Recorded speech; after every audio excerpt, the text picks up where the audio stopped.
discretion is advised. Hello everyone and welcome back to another How to Play, and this time we are doing Mountains of Madness. A very simple, silly game about descending into madness on a mountain. So basically it's Cthulhu-esque, and I'm hoping this How to Play will show you kind of what this game is about so people aren't misconstrued about what the game plays like. So going to go on to the setup and then proceed into How to Play.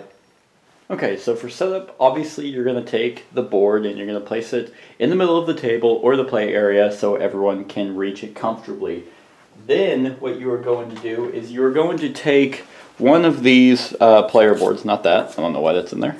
You're going to take one of these player boards and just assign them to someone. Like, they're not unique really in any way except for a different name and picture. There's no special abilities for each one of them, so just give it to someone. But the good thing about these is that if you wanted to pick William Dyer, or you gave this to a female, then you can flip it and there's a Margaret Dyer. So they are, gender specific for each name, which is a nice touch. You're not limited on just having like one female in the group. So you're just going to pick one of these and you're going to place it, let me scoot this up, in front of you. Like I said, they don't really do anything like special. Then you are going to take the encounter tiles, and what the encounter tiles are is they are these separate tiles that will be placed on these spots. So you will take all of them by their type. So you have coasts, you have mountains, you have cities, and then you have the edge of madness tiles, as well as as well as escape tiles. So it's almost self-explanatory. What you're going to do is you're going to take each tile and you're going to shuffle it up. Yeah, shuffling tiles. It's always easy. If you want, you can try and fan and bridge these, like so.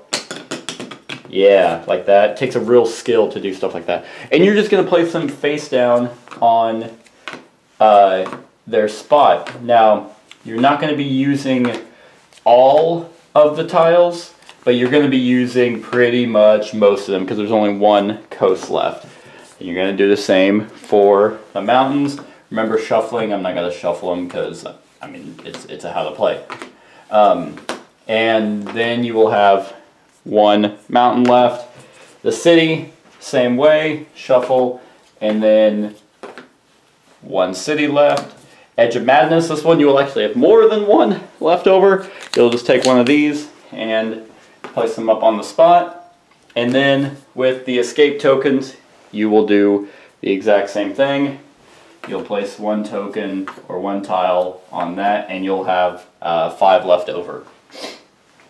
So you will do that. You'll place the rest back in the box. They're not going to be used for this game. And then what you're going to do is you are going to take your, so you're going to grab your cards, and then you're actually going to find the ones that say injury on them. They're all the same. None of them are different in any way. You're going to grab all of them, and you're actually going to take them and place them right here on that spot up at the top right. Let me zoom in on that. Right there, right on the refrigerator. You're going to take that and you're going to place that deck right there, face up, doesn't really matter. And then because that is going to be the injury deck, like I said, not really all that important. Then what you're going to do is you're going to take these types of cards, the different types that have 10s on them, and you are going to make, this is the arcane equipment cards. So there's 2 of each type of symbol. So like there's 2 guns, 2 books, 2 pickaxes, 2 crates. You're going to take all of those and you're going to place them right next to the injury cards, right at the top left up there. And those can also go face up. Then you will take the relic card deck. That's going to be these green backed ones right here. And they'll say stuff like ruin and then specimens, knowledge, and stuff like that. You will take those and place them on the corresponding spot that matches the back of the cards, and those can also go face up perfectly fine. And then what you're going to do is you're going to take the equipment cards, which is just a bunch of these, just different random numbers and symbols. You're going to shuffle these decks. You don't have to shuffle those three because those are specifically sought out, so it doesn't really matter. You're going to shuffle the equipment cards, and you're going to place them on the matching spot up at the top right. So they have this back. You're going to place them right there, face down, because that's the draw pile. Yay! And then you are going to take the rest of the cards, and you're going to look for, these are the different types of madness cards, and they're pretty easy to identify. One, because they kind of get darker as they go on. There's level 1 madness, which just has a 1 ring around it. There's level 2 madness, which has 2 rings around it, and level 3 madness with 3 rings. That's pretty much an easier way to identify, but they do kind of get darker as it goes. What you're going to do is you're going to take each deck, you know, each level 1 madness, you're going to shuffle that deck, and you're going to place them on their corresponding spots. So level 1 madness will go on the bottom, you'll shuffle the level 2, and they will go in the middle, and then you'll shuffle the level 3, and they will go up on top.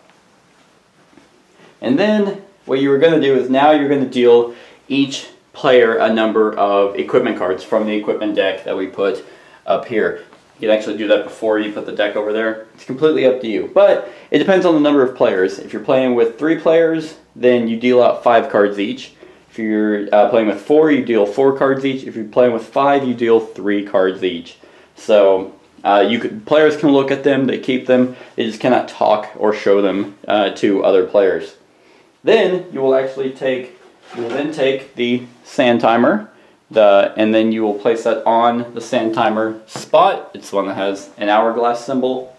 And then you will take the penalty die. Yay! Just one penalty die. Doesn't really matter where it goes. You can place that like right there next to the penalty die reminders of what the results are.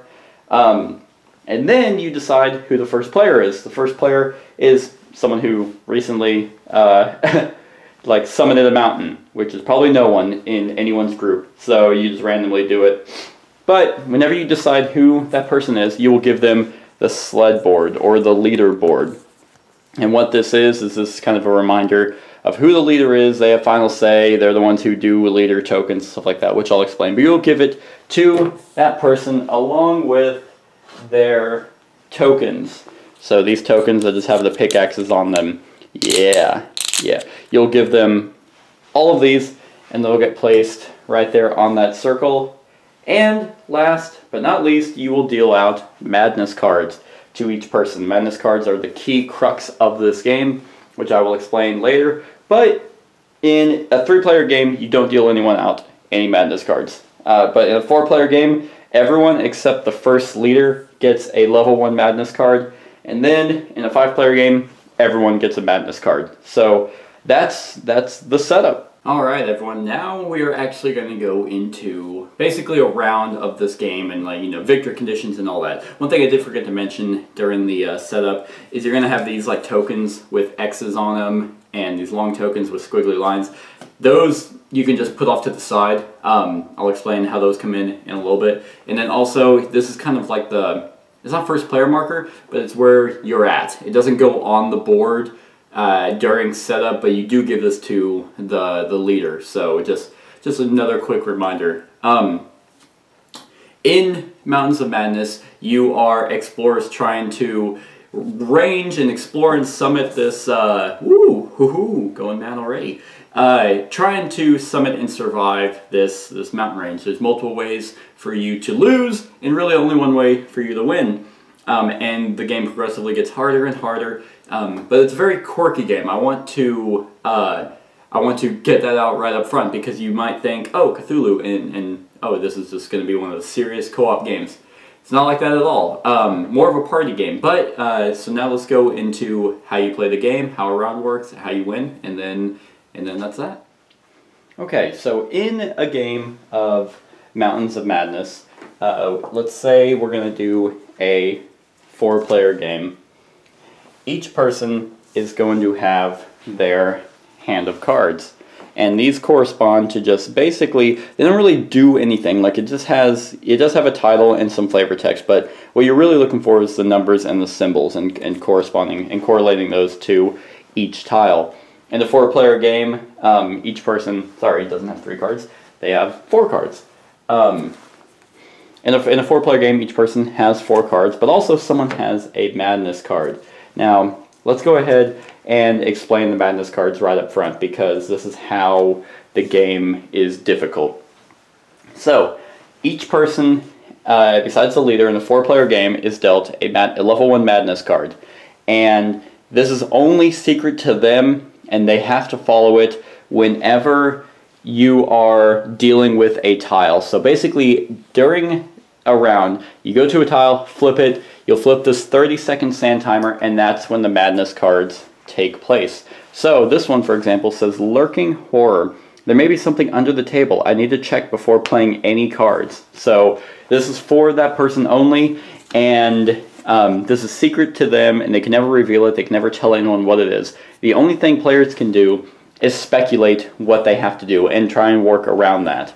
And thematically what it is they're going insane, they're descending into madness on this mountain, and then it's only during these bouts. Once the timer's out, they go back to normal, and you can talk, you can do whatever, you just cannot ever reveal what this is. So, as William Dyer, let's put this up here, I have that Lurking Horror Madness card. So, let's say that the lead investigator is going to take this airplane, really nice model, and decide where to go. And you have to start on the bottom, on the coast, anywhere. You can't all of a sudden start at the edge of madness. So you need to start on the bottom and you make your way up. So we'll just say we'll go here. So they basically place it there, and then this will get revealed. And what this shows is this is a bleak coast. The frozen sea was now given place to a frowning and mountainous coastline. Now, what this shows is 2 different symbols. You need, and the numbers that you range. So, you need guns and crates, and a result of 8 to 10 between both of those. And then if you succeed on one or both, you get arcane equipment. Yay! Now, so what happens in someone's turn is that this gets like placed kind of like right there, and then the timer would then get flipped. And this is important because, one, this is whenever the madness starts taking effect. So as a Lurking Horror, if I wanted to play something, to play my cards, I would have to check underneath the table. But this is whenever everyone looks at their hands and they're like, oh my god, hey, I have 8 guns, I can do 8 guns. And then, so we don't have to worry about that. Because if you have less than 8 or more than 10, you failed that check. And same goes for crates. So if I can be like, after I check and see, I already ran out of time. But it's like, if I was like, hey, I can cover the guns, I'm good, no one has to play any more guns. After I've checked under the table, then I can play these. But you have to be very, very careful, because as soon as anyone plays any cards, no one else can talk about anything. They can still play cards within the time limit, but you cannot talk about your hand anymore. Now you might be wondering what this sled part is. Why does someone have that? Well, this is where the cards get played. All the cards that are being played go to the lead investigator. So we flip that. I'm like, hey, I have 8 guns. I can do this by myself. And then so now we just need to do crates. Oh, but I can also do 3 crates. If anyone has 5 crates, we can all do that. Someone says I have 5 crates. So then that person with the 5 crates would play that, and I would play these 3. We would play it face down over on the player's leaderboard, and then that'd be the end of the round. And you have to do that all within the 30-second time limit. A few caveats. One, this is actually a pretty mild madness. Like, I just need to check under the table before I play any cards. So after I check it, I can hand them my cards. Others, sometimes people can't talk about what they want. Some people do weird things. The madness cards are just really, really weird that sometimes you don't know what they have or how it's being portrayed and stuff like that. That's what makes this game difficult. So let's just say that we did succeed on both of them. Yay! Someone had five crates, and they played that. Yay! We succeed. So then, what you do is after you play your cards, comes to the resolution phase, where you resolve any successes or failures. So we had 8 of each. We needed either 8, 9, or 10 of each. So yay, we succeeded on both of them. Then you would get arcane equipment. And what arcane equipment is not that. Arcane equipment are these cards. So what you would then do is you would decide, okay, which one of these do we want? Okay, we're probably going to need a lot of guns this game. I don't know. So you'll take one of these, and this will just go into the discard pile, which is that faded, papery looking spot right next to the discard pile. So that would get placed there along with any of the cards that were played. And then, after that, after you resolve the success, this tile or failure, the success or failure, this card or this tile will get removed from the game. Then the draw phase will come up, which whoever played cards, you'll draw up. So since I played 3, I would get 3 cards back into my hand, and then we would continue. And see, now, hopefully, we go to a place that has books, but you never know. Or maybe pickaxes. I might be able to help with that. Then you go to the rest phase, which is very optional. So if you run out of cards in your discard pile, or in your draw pile, you don't get more cards. You have to physically rest, and then that's how you get your discard pile back. Okay, and then the leadership tile gets passed to the next person, and so on and so forth. So that's pretty much a round. Now, what I need to explain to you is how the leadership tokens work and how failure works. So, the leadership tokens, in this game, it comes with a pretty good player aid on the board for each person. So, these are the leadership tokens.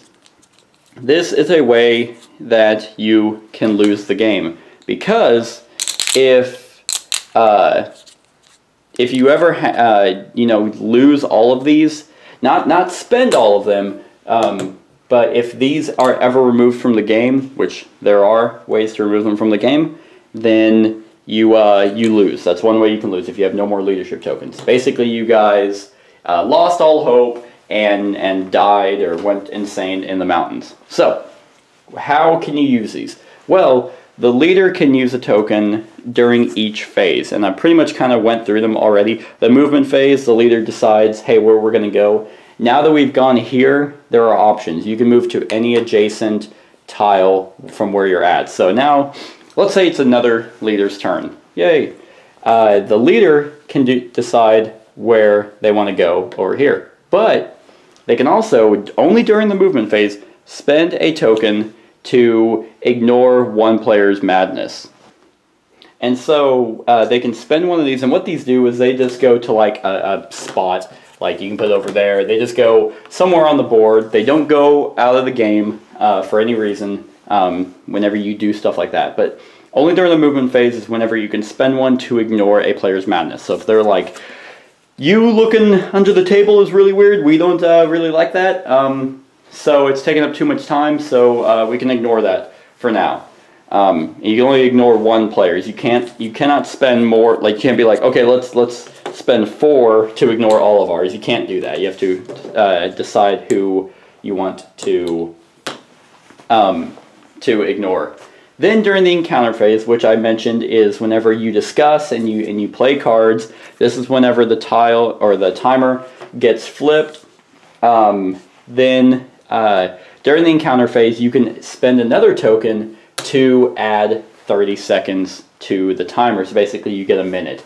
And you can only do that once. You can't just keep spending tokens to just have unlimited time. You really shouldn't need that much anyway. I'm not saying you'll probably need a minute, but if you're like really struggling with everyone's madness, or you're so close and you just realize you ran out of time, you can quickly spend a leadership token to flip the timer again and get another 30 seconds. And that's during the discuss and play cards onto the leadership board.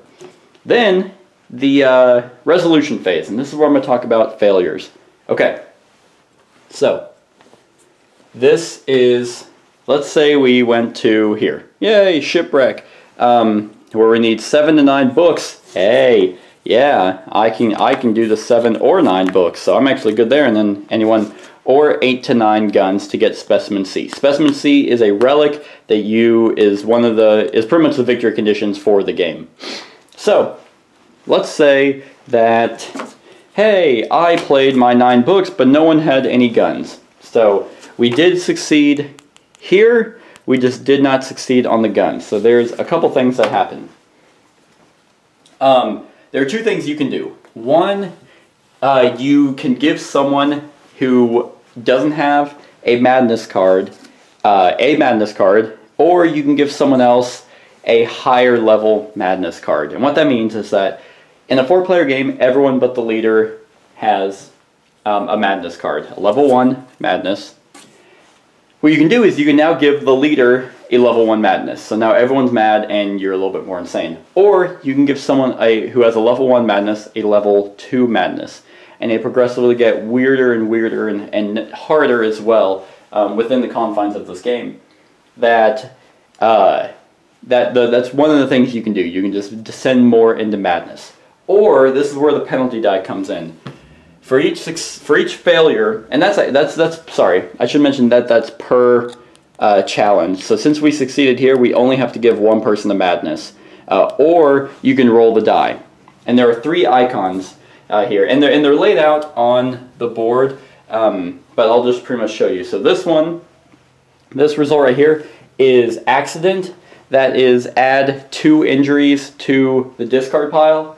So that's where the injuries come in. They just basically, you'll take them from the deck and you'll add them to the discard pile.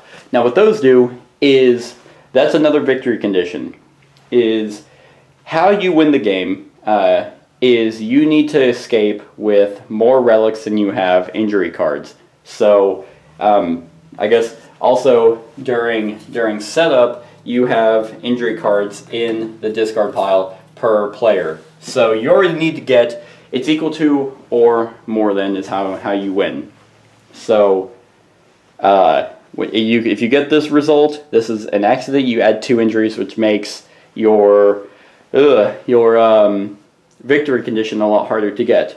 There is this symbol, the question marks, which is confusion, which means you discard as many cards from the equipment deck as the difference between the failure of the checks. So that's a little bit confusing. So what that means is you needed 8 to 9 guns. In this specific example, we succeeded on the books, so we needed 8 to 9 guns. What you would do is you would take 8 cards, because you didn't play any guns, you played enough books, so you only needed 8 guns. You would take 8 cards, 3, 4, 5, 6, 7, 8, and you would just send those straight to the discard pile. Now for some reason, let's say that if someone played a 3 gun, so you would need, you would only have needed 5, so now you would have just only discarded 5 cards. But let's say you guys did really bad and you didn't get any books or any guns, so you would need 15 cards from the discard or from the draw pile would get discarded to the discard pile on a result of confusion. Then the last result is this loss of confidence, which means you discard 2 leadership tokens. So, oh no, we no longer have these. But if you don't have enough tokens, let's say we spent a lot of them and we only have 1 left, if you cannot discard 2, you would take 1 and remove it from the game. So now you only have 5 left. So that's the loss of confidence symbol. But during the resolution phase, where you resolve successes and failures, is you can spend a leadership token to re-roll the penalty die. So you roll that, You get the probably one of the worst ones, which is the accident one. You're like, oh hell no, and then you spend that to re-roll, and you have to live with the second choice. You can't just keep spending to get what you want. So in this case, you would get loss of confidence. You would lose 2 tokens, and that'd be it. That'd be that.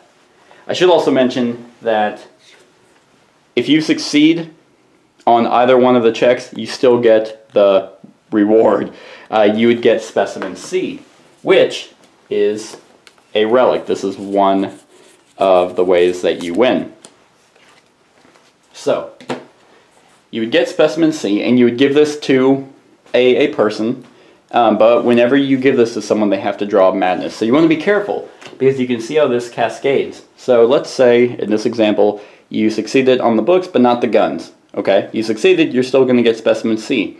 So, for your failure, do you want to roll the die, which is always bad, or do you want to give someone a Madness that could be bad or could not be? Well, then, who do you want to give the relic? Because it says at the top, when you gain this card, draw a Madness card. If you already have a level 3, you discard a leadership token. So, it's like, oh, okay, well, we just gave someone a Madness. Do we want to give someone a level 2 Madness? That's up to you to decide.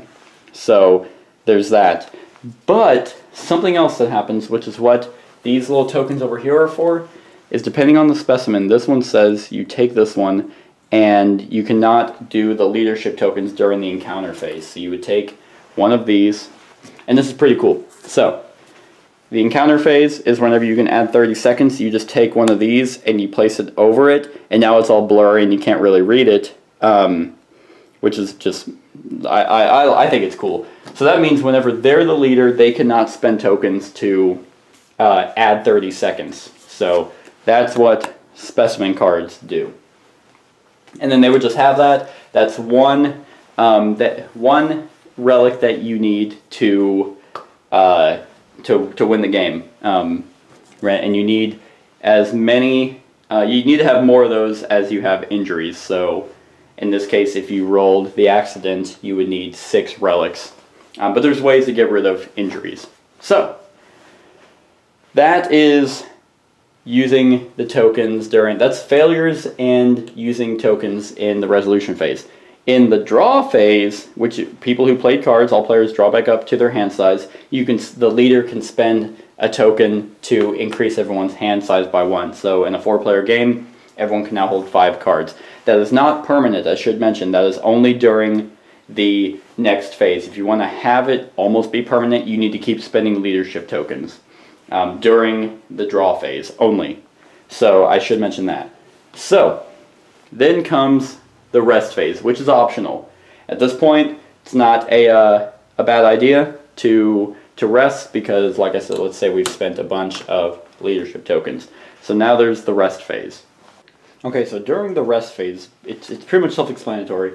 What you do is you would then take a leadership token, doesn't really matter where it's at, during this phase, and you actually remove it from the game. So slowly over time you have limited numbers of time you can rest. I should mention that if you only ever have 1 leadership token left, regardless of where it's at, you cannot rest, because in doing so, if you ever discard your last leadership token, you lose the game. So you couldn't rest, because then you would then lose the game. So you remove 1 leadership token from the game, and then you take all spent leadership tokens, you place them back on the sled board, and then you take every card in the discard pile and you shuffle them back into the draw deck, and then you have a new draw deck. And that's pretty much the rest phase. Like I said, limited number of times you can actually do that. Then the leadership sled tile, whatever, gets passed on to the next person, and you continue doing that. Okay, so a couple things. One is about the injury cards. So, what do they do? Well, they kind of pretty much just clog up your hand if you get them in there, so that sucks. But there are ways to get rid of them. Let's say, yeah, let me just get them all out. So, in some of these tiles, they have specific abilities, not related to the cards, but you have something like this one, the makeshift camp that says heal right on it. What healing does is that if you have any injury cards in the discard pile, then those actually get removed. So whenever you, what you want to do is you want to, if these are in your hand, let's say I have these in my hand, you can play injury cards during the encounter phase just to get them out of your hand and hope that you're going to heal. So if I knew we were going to heal on this one, I could be like, okay, I'm going to play, you know, these two on my turn. Does nothing, it doesn't necessarily fail the mission or anything, but it does get an injury card in the discard pile, which if you succeed on any one of those, you would heal, and then it just goes back into the injury card deck. So that's one thing. The arcane equipment, as I mentioned, is the ones with 10s on them. There is a praise ability. Let me see if I can find one of those. Well, there's search. That's important as well. Let's see. You have, of course. Okay, cool. So there are two others. So arcane equipment is the 10s.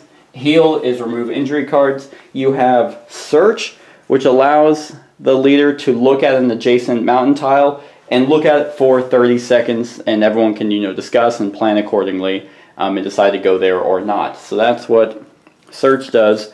And then you have praise. What praise does is allows you to take 2 leadership tokens from the area. So let's say you've spent 3, you have 2 left. If you succeed on any one of these on the praise, you get to take 2 of them and put them back.